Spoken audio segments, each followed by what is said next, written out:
ஆண்டவருடைய பரிசுத்த நாமத்திற்கு மகிமை உண்டாகட்டும். நாங்கள் இந்த நாள் தியான பகுதிக்காக மத்தேயு சுவிசேஷம் 4ஆம் அதிகாரம்.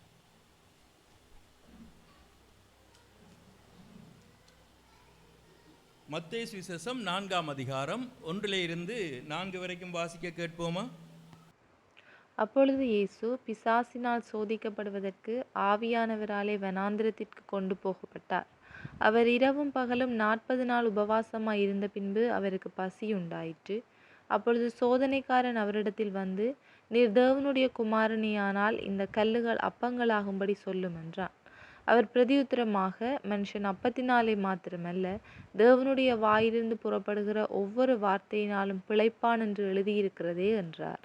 மனுஷன் அப்பத்தினாலே மாத்திரமல்ல, தேவனுடைய வாயிலே இருந்து புறப்படுகிற ஒவ்வொரு வார்த்தையினாலும் பிழைப்பான். ஆண்டவராகிய இயேசு கிறிஸ்து ஞானஸ்தானம் பெற்று அங்கே உடனடியாக நடந்த ஒரு சம்பவம். ஆவியானவர் அவரை வனாந்தரத்துக்கு கொண்டு போனாராம். எதற்காக? பிசாசினால் சோதிக்கப்படுவதற்காக. அப்படி அந்த சோதனையிலே முதலாவது அங்கே அவருக்கு வந்த சோதனை பசி. சோதனைக்காரன் வந்து ஆண்டவரிடத்திலே ஒரு சவால் விடுகிற வண்ணமாக ஒரு காரியத்தை சொல்லுகிறார். நீர் தேவனுடைய குமாரனாய் இருந்தால் இந்த கல்லுகளை அப்பமாக்கும்படி செய். அவருடைய தெய்வீகத்துக்கு விடப்பட்ட ஒரு சவாலாக கூட இது காணப்படுகிறது. உண்மையிலேயே அவரால் செய்யக்கூடிய ஒரு காரியம். ஆனால் பிசாசினுடைய வார்த்தைகளுக்கு கீழ்ப்படிய வேண்டிய அவசியம் அவருக்கு இல்லை. ஆகவே ஆண்டவர் சொன்னார், மனிதன் அப்பத்தினால் மாத்திரமல்ல, தேவனுடைய வாயிலிருந்து புறப்படுகிற ஒவ்வொரு வார்த்தையினாலும் பிழைப்பான். இப்போ வார்த்தையினால் வாழ்வது என்றால் என்ன? தேவனுடைய வாயிலிருந்து புறப்படுகிற ஒவ்வொரு வார்த்தையினாலும் பிழைப்பான். அதற்குரிய அர்த்தம் என்ன? நாங்கள் எங்களுடைய அன்றாட உணவுக்காக எந்த பிரயாசமும் செய்யாமல் ஆண்டவருடைய வார்த்தைகளை வாசித்து கொண்டிருந்தால், தியானித்து கொண்டிருந்தால் பசி ஆறுமா, தேவைகள் சந்திக்கப்படுமா என்ற ஒரு கேள்வி வருகிறது. ஆனால் இந்த ஆண்டவர் இப்படி சொன்னதற்கான அர்த்தம் என்ன என்று நாங்கள் யோசிக்கிற நேரத்திலே, எங்களுக்கு தேவை ஒன்று வருகிற நேரத்திலே அந்த தேவையை நாங்கள் முக்கியத்துவப்படுத்தாமல், அந்த தேவையை நாங்கள் சார்ந்து கொள்ளாமல், அந்த தேவையை சந்திக்கிற, அந்த தேவையை பூர்த்தி செய்கிற கர்த்தரை சார்ந்து கொள்ள வேண்டும். அதுதான் இங்கே முக்கியத்துவப்படுத்தப்படுகிறது. இந்த காரியம் ஆண்டவர் சொன்ன இந்த வார்த்தை உபாகமத்திலே இஸ்ரவேல் ஜனங்களுக்கு மோசே சொன்ன ஒரு காரியம். ஒருக்கா அந்த சம்பவத்தை நாங்கள் கொஞ்சம் வாசிப்போமா? உபாகமம் 8ஆம் அதிகாரம் 3வது வசனத்தை கொஞ்சம் வாசிங்க. உபாகமம் 8ஆம் அதிகாரம் 3வது வசனத்தை கொஞ்சம் வாசிங்க. அவர் உன்னை சிறுமைப்படுத்தி உன்னை பசியினால் வருத்தி, மனுஷன் அப்பத்தினால் மாத்திரமல்ல, கர்த்தருடைய வாயிலிருந்து புறப்படுகிற ஒவ்வொரு வார்த்தையினாலும் பிழைப்பான் என்பதை உனக்கு உணர்த்தும்படிக்கு நீயும் உன் பிதாக்களும் அறியாதிருந்த மன்னாவினால் உன்னை போஷித்தார்.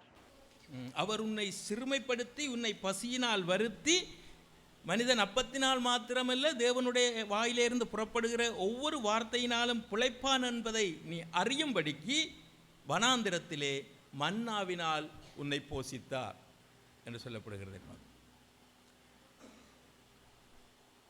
ஆனால் இஸ்ரவேல் ஜனங்களுடைய சம்பவத்தை நாங்கள் பார்ப்போம் என்று சொன்னால், அவர்கள் வனாந்தரத்திலே தங்களுக்கு தேவைகள் வந்த நேரத்திலே கர்த்தரை அவர்கள் சார்ந்து கொள்ளவில்லை. அந்த தேவையை, தாகம் வந்ததா, அந்த தாகத்தை தீர்க்கக்கூடிய கர்த்தரை அவர்கள் நோக்கி பார்க்கவில்லை. பசி வந்ததா, அந்த பசியை பூர்த்தியாக்கக்கூடிய கர்த்தரை அவர்கள் தேடவில்லை. உணவுக்குத்தான் முக்கியத்துவம் கொடுத்தார்கள். என்னென்ன சொன்னார்கள்? கொஞ்சம் ஒரு சில காரியத்தை மட்டும் வாசித்து பார்ப்போம். எண்ணாகமம் 11ஆம் அதிகாரம் 5வது வசனத்தை கொஞ்சம் வாசிங்க. எண்ணாகமம் 11ஆம் அதிகாரம் 5வது வசனம். நாம் எகிப்திலே கிரயமில்லாமல் சாப்பிட்ட மச்சங்களையும் வெள்ளரிக்காய்களையும் கொம்மட்டி காய்களையும் கீரைகளையும் வெண்காயங்களையும் வெள்ளை பூண்டுகளையும் நினைக்கிறோம். என்னத்தை நினைக்கிறோம்? கர்த்தரை நினைக்கவில்லை. அவர்கள் நாங்கள் எகிப்திலே கிரயமில்லாமல் சாப்பிட்ட அந்த வெள்ளரிக்காய்களையும் கொம்மட்டிக்காய்களையும் கீரைகளையும் வெங்காயங்களையும் வெள்ளை பூண்டுகளையும் நினைக்கிறோம்.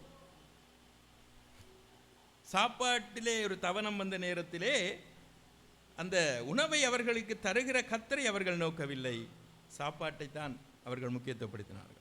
இன்னும் ஒரு சம்பவத்தையும் வாசித்து பாருங்கள். யாத்திராகமம் 16ஆம் அதிகாரம் 3வது வசனத்தை கொஞ்சம் வாசிங்க. யாத்திராகமம் 16:3. நாங்கள் இறைச்சி பாத்திரங்கள் அண்டையிலே உட்கார்ந்து அப்பத்தை திருப்தியாக சாப்பிட்ட எகிப்து தேசத்திலே கர்த்தரின் கையால் செத்துப்போனோமானால் தாவிலை. இந்த கூட்டம் முழுவதையும் பட்டினியினால் கொல்லும்படி நீங்கள் எங்களை புறப்பட பண்ணி இந்த வனாந்திரத்திலே அழைத்து வந்தீர்களே என்று அவர்களிடத்தில் சொன்னார்கள். நாங்கள் இறைச்சி பாத்திரங்கள் அண்டையிலே உட்கார்ந்து அப்பத்தை திருப்தியாய் சாப்பிட்ட எகிப்து என்று சொல்லுகிறார்கள். எகிப்திலே இவர்கள் எப்படி இருந்தார்கள் என்பது தெரியும். அடிமைப்பட்டு உபத்திரவத்தின் மத்தியிலே இருந்தார்கள். ஆனால் இந்த இடத்திலே அவர்கள் சொல்லுகிற காரியம், நாங்கள் எகிப்திலே நிறைவாக சாப்பிட்டோம், திருப்தியாக சாப்பிட்டோம், எங்களை வனாந்தரத்திலே கொண்டு வந்து பட்டினி போடுகிறீர்கள் என்ற வண்ணமாக சொல்லுகிறதை பார்க்கிறோம். 13வது வசனத்தையும் கொஞ்சம் வாசித்து பாருங்க. 13வது வசனம்.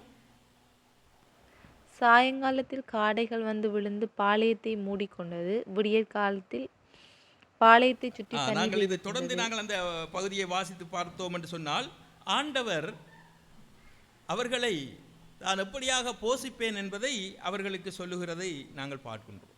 நீங்கள் இறைச்சியை இச்சித்தீர்கள், இறைச்சி சாப்பிடுவீர்கள், திருப்தியை சாப்பிடுவீர்கள். ஒரு நாள் 2 நாள் இல்லை, ஒரு மாதம் முழுவதும் சாப்பிடுவீர்கள். ஆனால் அவர்கள் என்ன, கர்த்தர் வானத்தின் பல மதகுகளை திறந்தாலும் அது நடக்குமா? சந்தேகம் வந்தது. ஆனால் ஆண்டவர் போஷித்தார். அவர் அதிசயமாய் ஆச்சரியமாய் வழிநடத்துகிற கர்த்தர் என்பதை அவர்கள் மறந்து தேவைகள் வந்த நேரத்திலே அந்த தேவைகளைத்தான் அவர்கள் முக்கியத்துவப்படுத்தினார்களே ஒழிய அந்த தேவையை நிவர்த்தி செய்கிற கர்த்தரை அவர்கள் மறந்தார்கள். விசுவாசிகளாகிய எங்களுடைய வாழ்க்கையிலும் கூட நாங்களும் எங்களை நிதானித்து பார்க்க வேண்டும். ஒரு தேவைகள் வருகிறது என்று சொன்னால் நாங்கள் கர்த்தரை சார்ந்து கொள்ளுகிறோமா அல்லது எங்களுடைய சுயத்திலே செயல்படுகிறோமா? ஒருவேளை அது தொழிலாக இருக்கலாம், அல்லது அன்றாடக தேவைகளாக இருக்கலாம்,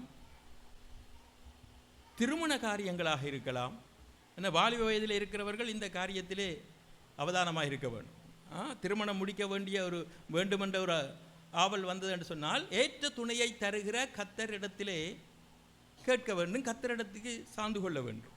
அதை விட்டுட்டு நாங்கள் எங்களுடைய சுயத்திலே போய் காரியங்களை செய்தால் அது ஆண்டவருடைய நாமம் தூசிக்கப்படுகிறது மாத்திரமல்ல, எங்களுடைய வாழ்க்கையிலும் அது கண்ணியாக அமைந்துவிடும் என்பதை மறந்துவிடக்கூடாது. ஆகவே தேவைகள் வருகிற நேரத்திலே அந்த தேவையை நாங்கள் முக்கியத்துவப்படுத்தி அலையாமல் அந்த தேவையை ஏற்ற காலத்திலே சந்திக்கிற அந்த கர்த்தரை சார்ந்து கொள்ள வேண்டும். அதைத்தான் அந்த வசனம் சொல்லுகிறது. மனிதன் அப்பத்தினால் மாத்திரமல்ல, தேவனுடைய வாயிலிருந்து புறப்படுகிற ஒவ்வொரு வார்த்தையினாலும் பிழைப்பான். 3 உதாரணங்களை நான் சுட்டி காட்டுகிறேன்.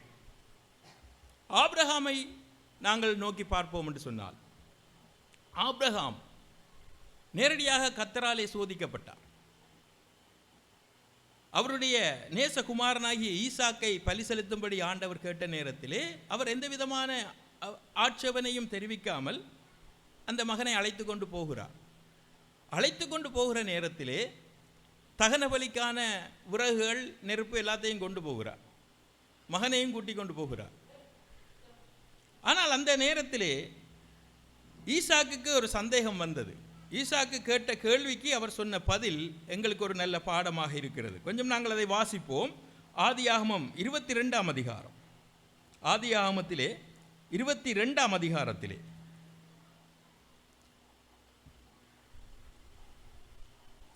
7வது 8வது வசனத்தை கொஞ்சம் வாசி பார்ப்போமா? அப்பொழுது ஈசாக்கு தன் தகப்பனாகிய ஆபிரகாமை நோக்கி, என் தகப்பனே என்றான். அதற்கு அவன், என் மகனே, இதோ இருக்கிறேன் என்றான். அப்பொழுது அவன், இதோ நெருப்பும் கட்டையும் இருக்கிறது, தகனபலிக்கு ஆட்டுக்குட்டி எங்கே என்றான். அப்பொழுது அவன், இதோ நெருப்பும் கட்டையும் இருக்கிறது, தகனபலிக்கு ஆட்டுக்குட்டி எங்கே என்றான். அதற்கு ஆபிரகாம், என் மகனே, தேவன் தமக்கு தகனபலிக்கான ஆட்டுக்குட்டியை பார்த்து கொள்வார் என்றான்.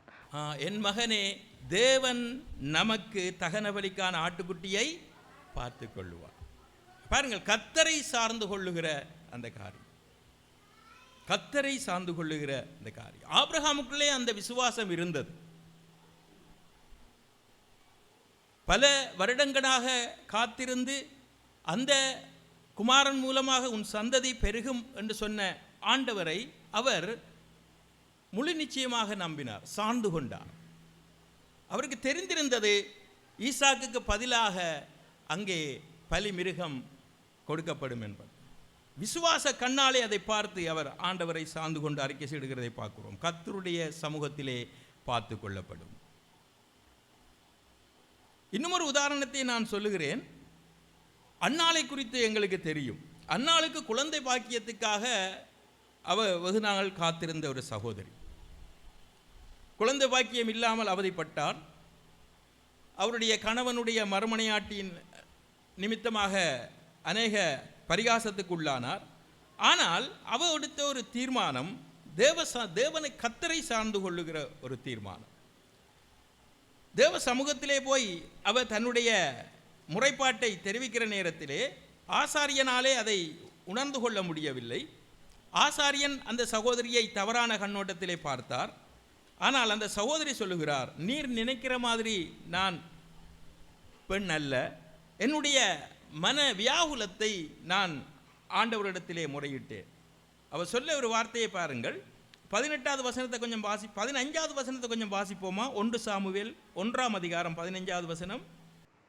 அதற்கு அன்னாள் பிரதியுத்தரமாக, அப்படியல்ல என் ஆண்டவனே, நான் மன கிளேசமுள்ள ஸ்திரீ, நான் திராட்சரசமாகிலும் மதுவாகிலும் குடிக்கவில்லை, நான் கர்த்தருடைய சந்நிதியில் என் இருதயத்தை ஊற்றிவிட்டேன். நான் கர்த்தருடைய சந்நிதியில் என் இருதயத்தை ஊற்றிவிட்டேன்.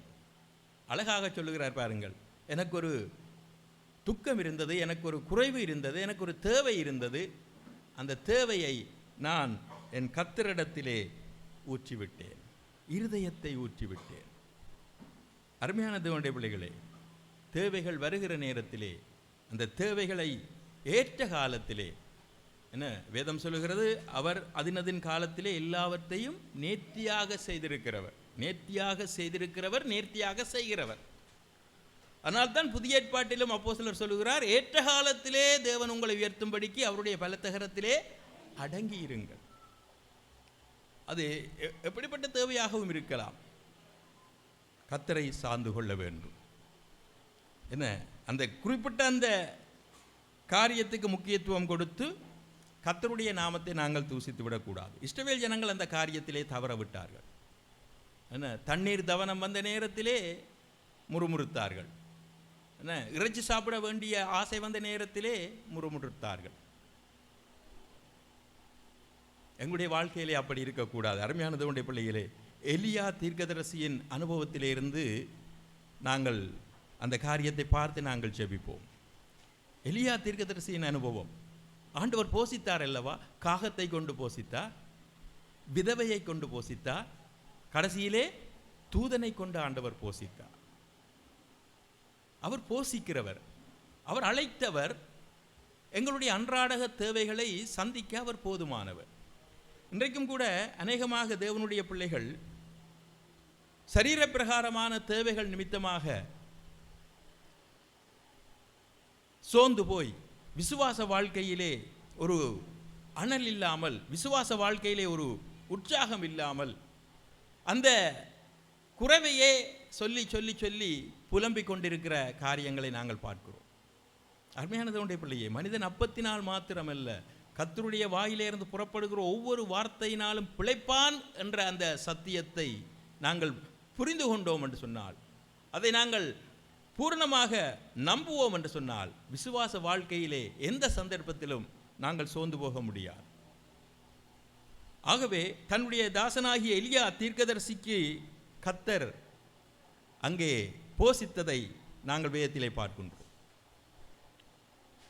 பஞ்சம் ஒன்று வரப்போகிறது என்பதை முன்னறித்தவர் இந்த எலியா. தேசத்திலே பஞ்சம் ஒன்று வரப்போகிறது என்பதை முன்னறித்தவர், அந்த ராஜாவுக்கு முன்னறித்தவர் இந்த எலியா தீர்க்கதரிசி. ஆகவே அவர் ராஜாவை பார்த்து அந்த வார்த்தையை சொன்ன உடனே கர்த்தருடைய வார்த்தை தீர்க்கதரிசிக்கு வந்தது. எலியா தீர்க்கதரிசி திடீரென்று வந்து ஆகாப் ராஜாவை பார்த்து சொல்லுகிறார், என்னுடைய வார்த்தையின்படி அல்லாமல் இந்த வருஷத்திலே மழையும் பெய்யாது, விதைப்பும் இல்லை. கர்த்தருடைய சமூகத்திலே முன்பாக நிற்கிற நான் சொல்லுகிறேன் என்று சொன்னார். உடனடியாக கர்த்தருடைய வார்த்தை எலியா இந்த சவாலை, இந்த தீர்க்க தரிசனத்தை ராஜாவுக்கு சொன்னதற்கு பிறகுதான் கர்த்தருடைய வார்த்தை எலியாவுக்கு வருகிறது. நீ அந்த ஆற்றுக்கு போ, அங்கே நீ தண்ணீரை குடிப்பாய், அங்கே உன்னை போசிக்க காகங்களுக்கு கட்டளை எடுக்கிறேன். அந்த சம்பவத்தை கொஞ்சம் வாசித்து கடந்து செல்வோமா? 1 ராஜாக்களின் புஸ்தகம் 17ஆம் அதிகாரம் 2 வரைக்கும் கொஞ்சம் வாசியுங்க. பின்பு கர்த்தருடைய வார்த்தை அவனுக்கு உண்டாயிற்று. அவர், நீ இவ்விடத்தை விட்டு கீழ்த்திசையை நோக்கி போய் யோர்தானுக்கு நேராயிருக்கிற கேரித் ஆற்றண்டையில் ஒளித்து கொண்டிரு. அந்த ஆற்றின் தண்ணீரை குடிப்பாய், அங்கே உன்னை போஷிக்க காகங்களுக்கு கட்டளையிடுவேன் என்றார். அவன் போய் கர்த்தருடைய வார்த்தையின்படியே யோர்தானுக்கு நேராயிருக்கிற கேரித் ஆற்றண்டையிலே தங்கியிருந்தான். காகங்கள் அவனுக்கு விடியற்காலத்தில் அப்பமும் இறைச்சியும் சாயங்காலத்தில் அப்பமும் இறைச்சியும் கொண்டு வந்தது. தாகத்திற்கு அந்த ஆற்றின் தண்ணீரை குடித்தான். பாருங்கள், அவன் போய் கர்த்தருடைய வார்த்தையின்படியே செயல்பட்டான், கர்த்தர் போஷித்தார். கர்த்தருடைய வார்த்தைக்கு அமைந்து கீழ்ப்படுகிறவர்களுக்கு ஆசீர்வாதம். ஏற்ற காலத்திலே கர்த்தர் தேவைகளை சந்திக்கிறவர். பாருங்கள், அவன் போய் கர்த்தருடைய வார்த்தையின்படியே யோர்தானுக்கு நேராயிருந்த கேரித் ஆற்றங்கரையிலே தங்கியிருந்தான். காகங்கள் அவனுக்கு விடியற்காலத்தில் அப்பமும் இறைச்சியும் சாயங்காலத்தில் அப்பமும் இறைச்சியும் கொண்டு வந்தது. காகம் என்று ஒருமையிலே குறிக்கப்படாமல் காகங்கள் என்று எழுதப்பட்டிருக்கிறது. என்ன காகங்கள்? காலையிலே மாத்திரமல்ல, மாலையும்.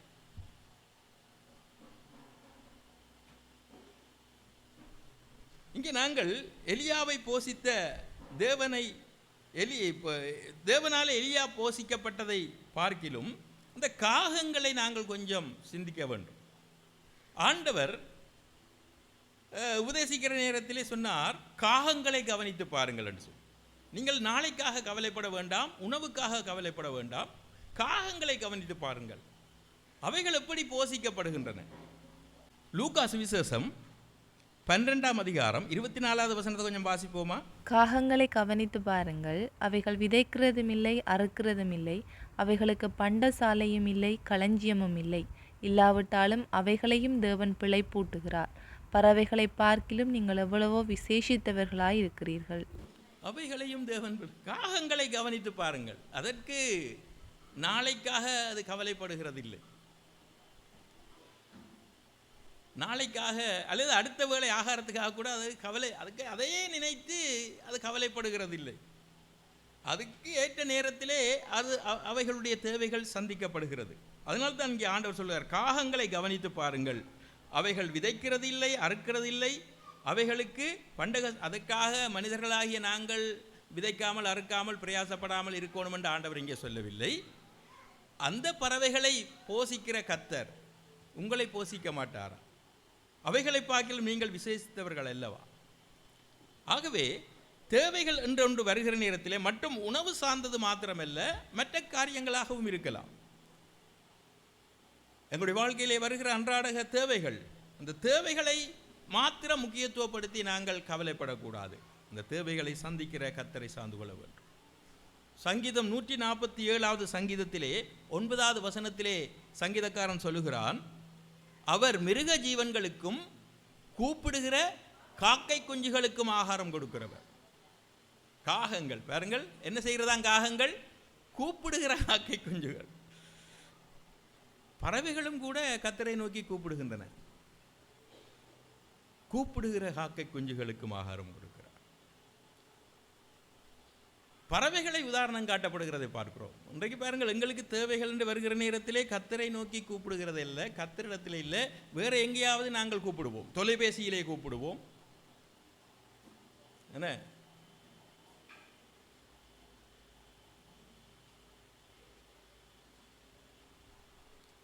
உடனடியாக எங்களுக்கு தெரிந்தவர்கள், நாங்கள் சார்ந்தவர்கள், அவர்களுடைய தயவை, அவர்களுடைய உதவியை நாட நாங்கள் முற்படுவோம்.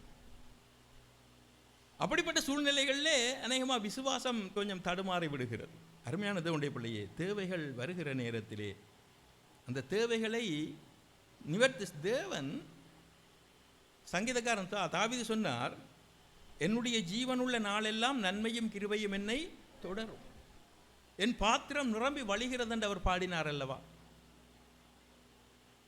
அவர் என்னை புல்லுள்ள இடங்களில் மேய்த்து அமர்ந்த தண்ணீர்கள் அண்டையிலே என்னை நடத்தி செல்கிறார். அப்போ எங்களுடைய கர்த்தர் போஷிக்கிறவர், தரமானதை தருகிறவர், அதையும் தாராளமாய் தருகிறவர். அதை மறந்துவிடக்கூடாது. கர்த்தர் எங்களுக்கு தரமானதை தருவார், அதையும் தாராளமாக தருவார். மனிதன் அப்படி கொடுக்க மாட்டான். மனிதன் கொடுத்தால் தரம் குறைந்தது தான் கொடுக்க பார்ப்பார்கள், தாராளமாகவும் கொடுக்க மாட்டார்கள். ஆனால் கர்த்தர் கொடுக்கிற நேரத்தில் அவர் தரமானதை தருவார், தாராளமாக தருவார்.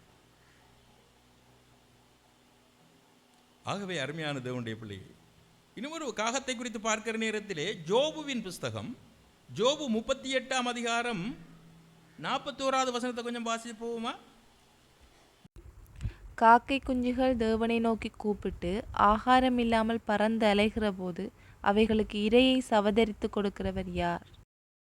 பாருங்கள், காக்கை குஞ்சுகள் தேவனை நோக்கி கூப்பிட்டு, பறவைகள் பாருங்கள் தங்களுடைய தேவைகளிலே கர்த்தரை நோக்கி கூப்பிடுகின்றனவா. ஆனால் மனிதர்களாகிய நாங்கள், அதிலும் விசுவாசிகளாகிய நாங்கள், எங்களுக்கு என்று தேவைகள் வருகிற நேரத்திலே கர்த்தரை நாங்கள் சார்ந்து கொள்ளாமல் மனிதனை சார்ந்து கொள்ள பார்க்கிறோம். அதனாலே ஏமாற்றப்பட்டு விடுகிறோம், அது நிமித்தமாக சோர்ந்து போய் விடுகிறோம், அது நிமித்தமாக விசுவாசம் பாதிக்கப்படுகிறது. அருமையான தேவனுடைய பிள்ளையில் எப்படிப்பட்ட சூழ்நிலையிலும் அந்த தேவையை ஏற்ற காலத்திலே தாராளமாக சந்திக்கிற அந்த கர்த்தரை நாங்கள் நோக்கி பார்க்க வேண்டியவர்களாக இருக்கிறோம். எலியா தீர்க்கதரிசி இப்பொழுது ஆற்றின் தண்ணீரும் வற்றி போய்விட்டது. இப்பொழுது அடுத்த கட்ட நடவடிக்கையை கர்த்தர் செய்கிறார். பாருங்கள், எலியா தீர்க்கதரிசியுடைய வாழ்க்கையிலே இப்பொழுது சொல்லுகிறார், ஒரு குறிப்பிட்ட பட்டணத்துக்கு நீ போ, அந்த பட்டணத்துக்கு நீ போ, அங்கே ஒரு ஏழை விதவையை நான் உன்னை போஷிக்கிறதற்காக வைத்திருக்கிறேன். எலியா அந்த வார்த்தைக்கும் கீழ்ப்படிந்து போகிறார். சாரிபாத் என்று சொல்லப்படுகிற அந்த ஊருக்கு போகிறார். அந்த ஊருக்கு போய் அந்த சகோதரியை சந்திக்கிறார். அந்த சம்பவத்தையும் கொஞ்சம் வாசித்து விடுவோமா? 1 ராஜாக்கள் 17ஆம் அதிகாரம் 7, 8, 9வது வசனத்தை கொஞ்சம் வாசிப்போமா? தேசத்தில் மழை பெய்யாதபடியினால் சில நாளுக்கு பின்பு அந்த ஆறு வற்றி போயிற்று. அப்பொழுது கர்த்தருடைய வார்த்தை அவனுக்கு உண்டாயிற்று. அவர், நீ எழுந்து சீதோனுக்கு அடுத்த சாரிபாத் ஊருக்கு போய் அங்கே தங்கியிரு, உன்னை பராமரிக்கும்படி அங்கே இருக்கிற ஒரு விதவைக்கு கட்டளையிட்டேன் என்றார். அப்படியே அவன் எழுந்து சாரிபாத்துக்கு போனான். அந்த பட்டணத்தின் ஒலிமுக வாசலுக்கு அவன் வந்தபோது அங்கே ஒரு விதவை விறகு பொறுக்கி கொண்டிருந்தாள். அவன் அவளை பார்த்து கூப்பிட்டு, நான் குடிக்கிறதற்கு கொஞ்சம் தண்ணீர் ஒரு பாத்திரத்தில் எனக்கு கொண்டு வா என்றான். கொண்டு வர அவள் போகிறபோது அவன் அவளை நோக்கி கூப்பிட்டு, கொஞ்சம் அப்பமும் உன் கையிலே எனக்கு கொண்டு வா என்றான். அதற்கு அவள், பானையில் ஒரு பிடி மாவும் கலயத்தில் கொஞ்சம் எண்ணெயுமே அல்லாமல் என்னிடத்தில் ஒரு அடையும் இல்லை என்று உம்முடைய தேவனாகிய கர்த்தருடைய ஜீவனை கொண்டு சொல்லுகிறேன். இதோ, நானும் என் குமாரனும் சாப்பிட்டு செத்து போக அதை எனக்கும் அவனுக்கும் ஆயத்தப்படுத்துகிறதற்கு 2 விறகு பொறுக்குகிறேன் என்றான். பாருங்கள், இந்த விதவையோட நிலையை பாருங்க. அவள் அன்றைக்கு முடிவெடுத்தது, தீர்மானம் எடுத்தது சாகிறதற்கு, தான் மாத்திரமல்ல இன்னொரு ஜீவனையும் கொல்லுகிறதற்கு. நானும் என்னுடைய குமாரனும் இந்த ஆகாரத்தை சாப்பிட்டு செத்து போகிறதற்காக விறகு பொறுக்குகிறேன். அதுதான் அவளுடைய நிலை. தற்கொலை செய்கிறதுக்கான ஒரு தீர்மானத்தோடு அந்த இடத்திலே அவர் செயல்படுகிறார். ஆனால் தீர்க்கதரிசி அந்த சகோதரியை பார்த்து சொன்ன ஒரு காரியம், அப்பொழுது எலியா அவளை பார்த்து, பயப்படாதே, உனக்கு பயம் வேண்டாம், நீ போய் உன் வார்த்தையின்படியே ஆயத்தப்படுத்து, ஆனாலும் முதலில் அதிலே எனக்கு ஒரு சிறிய அடையை பண்ணி என்னிடத்தில் கொண்டு வா, பின்பு உனக்கும் உன் குமாரனுக்கும் பண்ணலாம்.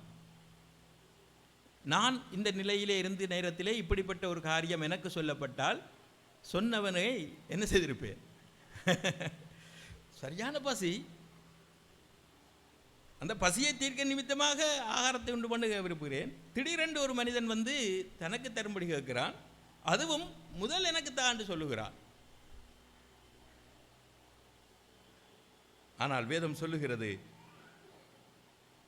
அவள் போய் எலியாவின் சொற்படி செய்தால் அவளும் இவனும் அவள் வீட்டார் அனைவரும் அநேக நாள் சாப்பிட்டார்கள். அவள் போய் எலியாவின் சொற்படி செய்தார். பாருங்கள், எந்த இடத்திலும் கர்த்தருடைய வார்த்தைக்கு கீழ்ப்படுகிற நேரத்திலே அங்கே தேவைகள் சந்திக்கப்படுகிறது. மா செலவழிந்து போகவில்லை, எண்ணெய் குறைந்து போகவில்லை. அவளும் அவளுடைய குமாரனும் மாத்திரம் சாப்பிட்டு செத்து போகிறதற்கு இருந்தவர்கள் இப்பொழுது அவளுடைய குமாரன் மாத்திரமல்ல, எலியா தீர்க்கதரிசியும் அவளை சார்ந்த அநேகரும், அவளும் இவனும் அவள் வீட்டாரும் அநேக நாள் சாப்பிட்டார்களா. அருமையானது உடைய பிள்ளைகள், வார்த்தைக்கு கீழ்ப்படியவன், தேவ ஆலோசனைகளுக்கு கீழ்ப்படியவன். இன்றைக்கு எங்களுடைய வாழ்க்கையிலே குறைவுகள், பிரச்சனைகள் வருகிறதுக்கு காரணம் என்ன? சிலருக்கு மனிதர்கள் தேவனுடைய வார்த்தையின்படி சொல்லுகிற ஆலோசனைக்கு கீழ்ப்படுகிறது இல்லை. அதை தள்ளிவிட்டு தங்களுடைய சிந்தையிலே, தங்களுடைய எண்ணங்களிலே செயல்பட்டு குறைவுகளை அனுபவிப்பார்கள். தங்களுடைய ஞானத்திலும் தங்களுடைய பலத்திலும் தங்களுடைய முயற்சியிலும் சாதிக்க பார்த்து அவர்களிடத்திலே கடைசியிலே கேட்டால் என்ன உங்களிடத்தில் இருக்கிறது என்று கேட்டால் என்ன சொல்லுவார்கள்? ஒன்றுமில்லை என்று தான் சொல்லுவார்கள். ஆனால் கர்த்தருடைய ஆலோசனைகளுக்கு கீழ்ப்படுகிற நேரத்திலே அங்கே பூரணமான ஒரு ஆசீர்வாதம். இயேசு கிறிஸ்து இந்த சம்பவத்தை சுட்டி காட்டினார்.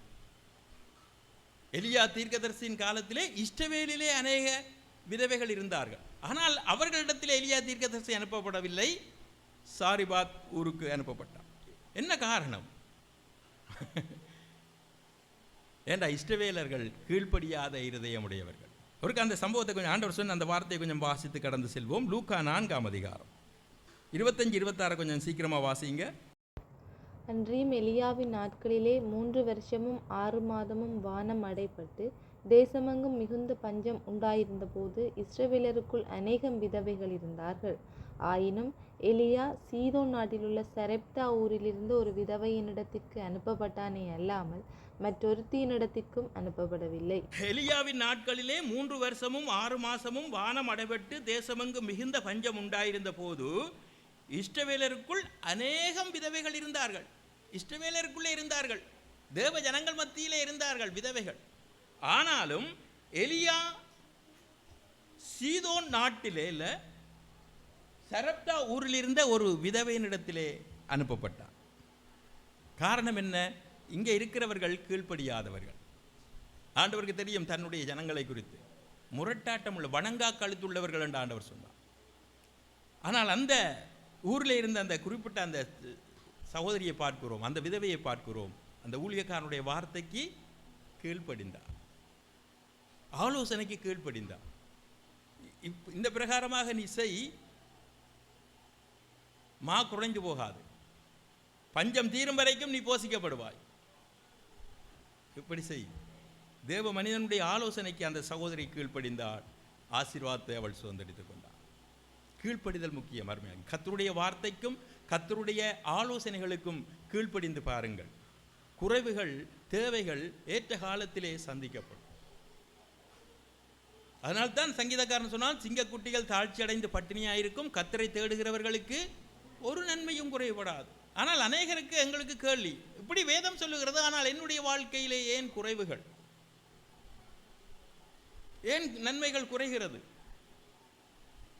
கர்த்தருடைய வார்த்தைக்கும் கர்த்தருடைய ஆலோசனைகளுக்கும் நாங்கள் சரியாய் கீழ்ப்படுகிற நேரத்திலே தேவைகள், அதினதின் தேவைகள் சந்திக்கப்படும். ஆண்டவர் அந்த ஜெபத்தை கற்றுத்தாருங்கள் என்று சீடர்கள் சொன்ன நேரத்திலே ஆண்டவர் என்ன சொன்னார்? இன்றைக்கு வேண்டிய ஆகாரத்தை அன்றன்று எங்களுக்கு தாரும். நாளைக்கு நாளை நின்று அடுத்த வருடத்துக்கான காரியம் அல்ல, இன்றைக்கு வேண்டிய ஆகாரத்தை தாரும், அதை கேளுங்கள் என்று ஆண்டவர் சொன்னார். அனுதினமும் ஆண்டவர் எங்களை நடத்த அவர் போதுமானவர். ஆகவே தேவைகளை நேர்த்தியாகவும் அதினதின் காலத்திலும் செய்கின்ற அவரை சார்ந்து கொள்ள வேண்டுமே ஒழிய மற்ற காரியங்களை நாங்கள் சார்ந்து கொண்டால் அதில் ஏமாற்றம் தான் மிஞ்சும். மூன்றாவதாக நாங்கள் கடந்து செல்லலாம். தூதனை கொன்று ஆண்டவர் போஷித்த காரியம். இப்பொழுது எலியாவுக்கு மரண பயம் வந்துவிட்டது. மரண பயத்தின் நிமித்தமாக ஓடிப்போய் சூறைச்செடிக்கு கீழே உட்கார்ந்து கொள்கிறார். சூறைச்செடிக்கு கீழே உட்கார்ந்து கொண்டு ஆண்டவரை பார்த்து சொல்லுகிறார், போதும் கர்த்தாவே, நான் நல்லவன் அல்ல. தூதன் மூலமாக போஷிக்கப்பட்ட எலியா. 19ஆம் அதிகாரம் 1 ராஜாக்களின் புஸ்தகம் 19ஆம் அதிகாரம் 4 8 வரைக்கும் சீக்கிரமாக ஒரு ஆள் வாசிங்க. 1 ராஜாக்கள் 19ஆம் அதிகாரம் 4 8 வரை. அவன் வனாந்திரத்தில் ஒரு நாள் பிரயாணம் போய் ஒரு சூறைச் செடியின் கீழ் உட்கார்ந்து தான் சாக வேண்டும் என்று கோரி, போதும் கர்த்தாவே, என் ஆத்துமாவை எடுத்துக்கொள்ளும், நான் என் பிதாக்களை பார்க்கிலும் நல்லவன் அல்ல என்று சொல்லி ஒரு சூறைச் செடியின் கீழ் படுத்து கொண்டு நித்திரை பண்ணினான். அப்பொழுது ஒரு தூதன் அவனை தட்டி எழுப்பி, எழுந்திருந்து போஜனம் பண்ணு என்றான். அவன் விழித்து பார்க்கிற போது, இதோ தழலில் சுடப்பட்ட அடையும் ஒரு பாத்திரத்தில் தண்ணீரும் அவன் தலைமாட்டில் இருந்தது. அப்பொழுது அவன் புசித்து குடித்து திரும்ப படுத்து கொண்டான். கர்த்தருடைய தூதன் திரும்ப 2ஆம் தரம் அவனை தட்டி எழுப்பி, எழுந்திருந்து போஜனம் பண்ணு, நீ பண்ண வேண்டிய பிரயாணம் வெகு தூரம் என்றான். அப்பொழுது அவன் எழுந்திருந்து புசித்து குடித்து அந்த போஜனத்தின் பலத்தினால் 40 நாள் இரவு பகல் ஓரேப் என்னும் தேவனுடைய பர்வதம் மட்டும் நடந்து போனான். 2ஆம் திசையும் அப்படி அந்த உணவு கிடைத்தது. வேதம் சொல்லுகிறது, அந்த போஜனத்தின் பலத்தினாலே எத்தனை நாளாம் நடந்தாராம்? 40 நாட்கள் அவர் நடந்தே பிரயாணம் செய்தார். தேவதூதனை கொண்டு ஆண்டவர் போஷிக்கிறார். பழைய ஏற்பாட்டிலே தேவதூதருடைய பணிவிடையை நாங்கள் அதிகமாக பார்க்கிறோம். இயேசு கிறிஸ்துவுக்கும் தேவதூதர்கள் பணிவிடை செய்ததை பார்க்கிறோம். அதை குறித்து எபிரேயாக்கியோன் சொல்லுகிற நேரத்திலே, இரட்சிப்பை சுதந்திரித்துக் கொள்ளுகிறது நிமித்தமாக அவர்களுக்கு ஊழியம் செய்யும்படி பணிவிடை ஆவிகள் என்று தூதர்களை குறித்து எபிரேயாக்கியோன் சொல்லுகின்றார். இயேசு கிறிஸ்து சொல்லுகிற நேரத்திலே, யாரையும் அசட்டை செய்யாமல் இருங்கள், ஏனென்றால் அவர்களுக்குரிய தேவதூதர்கள் பிதாவினுடைய சமூகத்தை தரிசிக்கிறார்கள் என்று சொல்லுகிறார். இந்த சம்பவங்களை நாங்கள் மத்தேயு 18:10 வாசிக்கலாம்.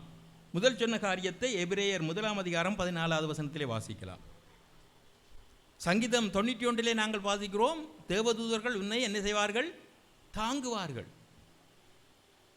ஆனால் அப்போஸ்தலர் நடவடிக்கைகளிலே, அப்போஸ்தலருடைய காலத்திலே, தூதர்களுடைய இயேசு கிறிஸ்துவுக்கு பிறகு அப்போஸ்தலருடைய காலத்திலே இந்த தூதருடைய பணிவிடையை குறித்து நாங்கள் பார்க்கிறோமா என்று சொன்னால் அநேகமாக இல்லை.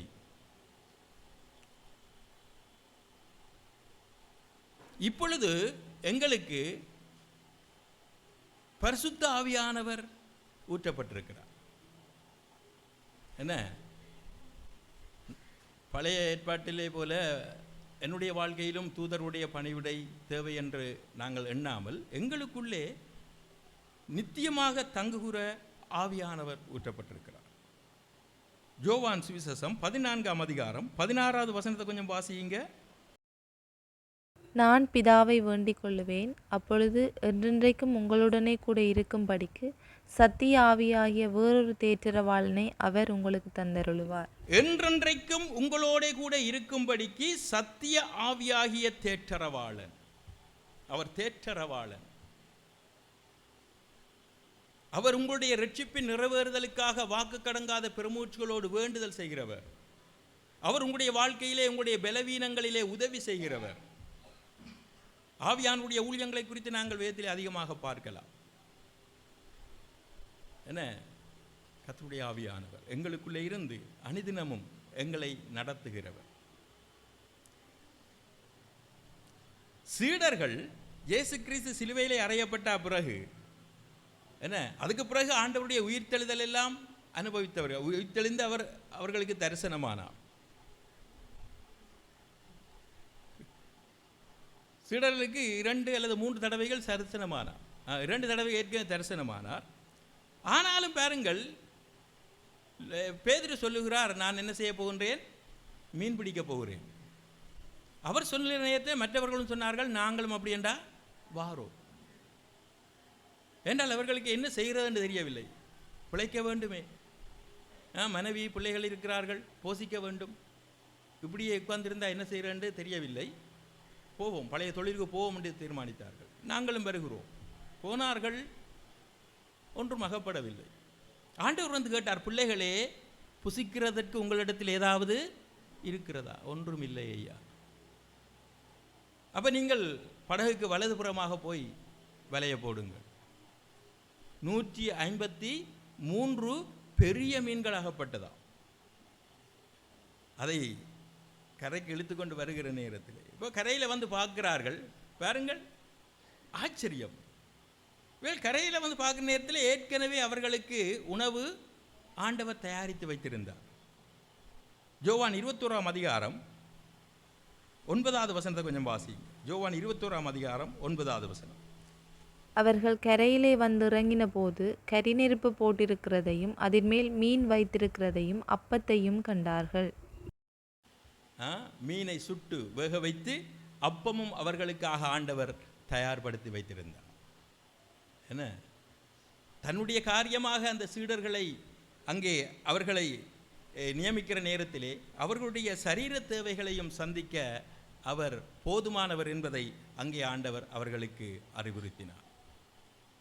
அருமையான தேவனுடைய பிள்ளையே, மனிதன் அப்பத்தினாலே மாத்திரமல்ல, தேவனுடைய வாயிலிருந்து புறப்படுகிற ஒவ்வொரு வார்த்தையினாலும் பிழைப்பான் என்று சொன்னால், எங்களுடைய வாழ்க்கையிலே எந்த சந்தர்ப்பத்திலும் வருகிற தேவைகளை சார்ந்து கொண்டு அந்த தேவைகளின் நிமித்தமாக முறுமுறுத்து, அந்த தேவைகளின் நிமித்தமாக சோர்ந்து போய், அந்த தேவைகளின் நிமித்தமாக ஆண்டவரை பரீட்சை பார்த்து நாங்கள் எங்களுடைய விசுவாசத்தை கெடுத்து கொள்ளாதபடிக்கு அந்த தேவையை ஏற்ற காலத்திலே சந்திக்கிற ஆண்டவரை சார்ந்து கொள்ள வேண்டும். அது வேலையாக இருக்கலாம், எதிர்காலமாக இருக்கலாம், படிப்பாக இருக்கலாம், திருமணமாக இருக்கலாம், எதுவாக இருந்தாலும் ஏற்ற காலத்திலே காரியங்களை செய்கிற அந்த கர்த்தரையே நாங்கள் சார்ந்து கொள்ள வேண்டும். மற்றபடி நாங்கள் மனிதர்களை சார்ந்து கொண்டு எங்களுடைய சுய காரியங்களை சார்ந்து கொண்டோம் என்று சொன்னார், அது ஒருவேளை ஆண்டுடைய நாமத்திற்கு தூசிப்பை கொண்டு வரலாம், எங்களுடைய விசுவாச வாழ்க்கைக்கும் அது பாதிப்பை கொண்டு வரலாம். ஆகவே ஏற்ற காலத்திலே எல்லாவற்றையும் அதினதின் காலத்திலே நேர்த்தியாக செய்து முடிக்கிறவர், தரமானதை தாராளமாக தருகிறவர் கர்த்தரையே எந்த சந்தர்ப்பத்திலும் சார்ந்து கொள்வோம். கர்த்தர் எங்களை தேவைகளை சந்தித்து போஷித்து தொடர்ந்தும் எங்களை விசுவாச ஓட்டத்திலே ஓட ஆண்டவர் எங்களுக்கு போதுமானவராக இருக்கிறார்.